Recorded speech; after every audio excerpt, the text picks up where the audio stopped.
You Scousers are nuts too. Yeah. Nuts. Yeah. And we're in Glasgow. And I said to you before, Glasgow is just Liverpool in Scotland. And Liverpool is just Glasgow in England. You and Paddy are my only two Scousers that I've had. Yeah. Have you ever gotten into a fight? Yeah. So you never got knocked out? I have been knocked out once. Oh, so I thought Scousers don't get knocked out. So, so we had Paddy on our podcast recently, and I was like, Paddy, at some point if you get knocked out, that's going to be I know everywhere. And he was like, yeah, and I'll just laugh about it. But there's like, it's his catchphrase. There's a very famous Scouser getting knocked out in the UFC called Teddy Etam. Like, it's a very famous knockout. Yeah. I got battered by some guys a couple of years ago because I was trying to stop them hitting me little brother. Fuck. And I don't remember getting knocked out. I just remember waking up. My shoulder was dislocated. Yeah, I was in bits. That's the only time I've been knocked out. How did they were fucking with your little brother? So it was Boxing Day, the day after Christmas, and we'd been out all day drinking. And I'm talking to me. How old's your little brother? 4 years younger, so he's 26. Yeah. I'm talking to me barber. He's just in the pub we're in, and we're just having a chat. And then when you hear a sort of problem happening, and I turn around, there's this big guy and me little brother.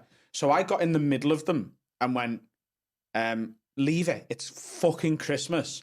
Pushed my brother away. I went, sorry, mate. And when I put my hand on him, that was it. Oh. That was his.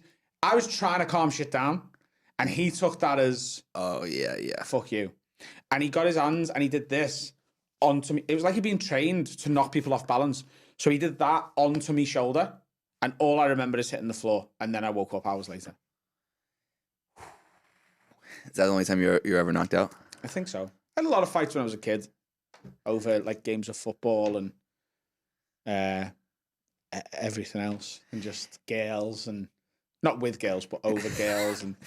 And I did a charity boxing match a few years ago. Yeah, I feel like I saw something about that. Yeah, so I'm not like the biggest fighter. Yeah. Like, I don't want to fight Paddy. But like, if I have to, then I can. It's funny because Paddy too is like, and you'll probably can second this, is he has the utmost he's one of the most confident people I've ever seen in my life. Like, I sat with him. Now, you remember his his UFC debut, right? Yeah, you watched it. Yeah. So I'm sitting with him and I'm like, Paddy, like, what'd you learn from that fight? He goes, nothing, mate. Like, I won the fight. And I'm like, Paddy, like, there was a moment you got hit, like you got a little rocked. He's like, and I'm like, so you can take away like maybe some defensive things? He's like, nope. But like, he's a special fellow, you know? Yeah, he's as a human being, and I think as a fighter, obviously an unbelievable fighter, but also as a human being, I think like he's what I love. I think about humanity in general, because he's like one of us, you know what I mean? And he's the same way he is off camera is the same exact way he's on camera. 100%. He's as down. So something I don't like about myself, right, that I can't change, is when I'm around people who aren't from Liverpool, my accent softens. So when I'm talking to you now, it slows down too. Yeah. I noticed. So this is not how I talk to my best mate, or how I talk to Paddy. Yeah. I can't help it. I've always done it. It's just a natural, almost like I'm mimicking the person I'm talking to. Obviously, I'm not doing a Brooklyn, New York accent, but it's closer than my natural one would be. Right. I'm just slowing it down, and I think it's just from having to do it for work when I'm gigging in certain places that aren't used to hearing it, and in New York in particular, I had to slow down a lot.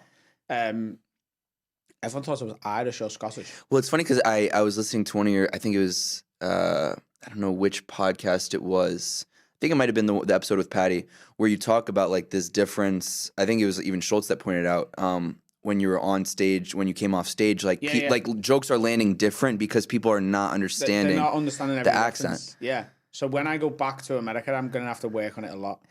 Yeah, but I feel like keep what makes you funny is what makes you funny. Totally, and that's what I was talking about with Paddy. Is he is just him.